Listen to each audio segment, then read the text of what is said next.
Hello everyone. In this lecture, we will enhance the capability of our cryptocurrency to the next level by adding one more feature to it, which is providing the authority to the admin to freeze or unfreeze a particular account.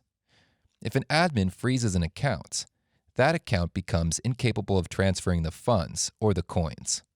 To implement this feature, first we need to create a mapping to keep track of all the frozen accounts. Create a mapping using mapping keyword and map address to Boolean.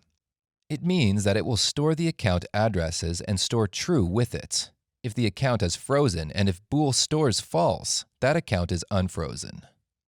We are making it public and naming it as frozen account.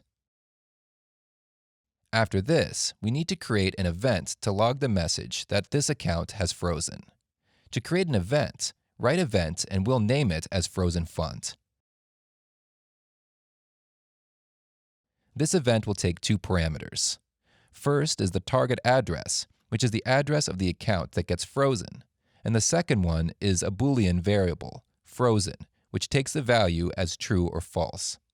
Till now, we created a mapping to keep the track of frozen accounts and an event.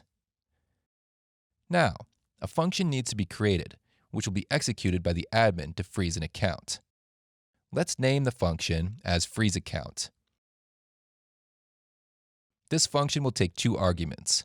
First is the address of the account that admin wants to freeze, and the second argument is Boolean, freeze. Now, we'll apply the onlyAdmin modifier so that this function gets executed only by admin, and we'll make it as a public function. Inside this function, we'll add the target address to the frozen account list by accessing the frozen account mapping. After this, we'll log an event, frozen funds, created earlier by using the emit keyword.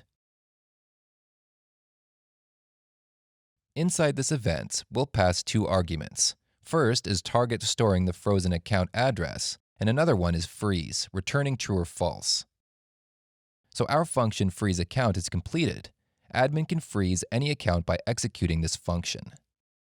As we already know that if an account gets frozen, then that account will not be able to transfer the funds. To fulfill this condition, we have to modify both the transfer and the transfer from functions. We will override these functions in our Tcoin advanced contract. First, let's modify the transfer function. So, copy and paste the transfer function here and start modifying it. In the transfer function, we'll check a condition using require method, which is, if the executor, sender, belongs to the frozen account list, then it will throw an exception.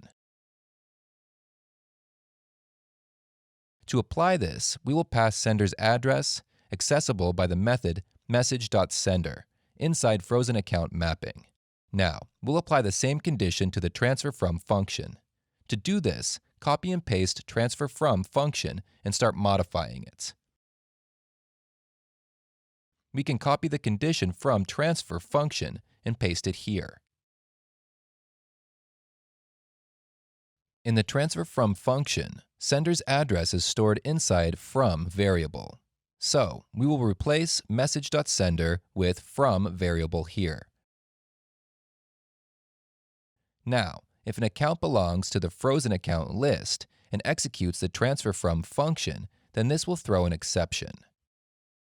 So, that's it for this lecture. In the next lecture, we'll add some more features to this cryptocurrency. Thank you.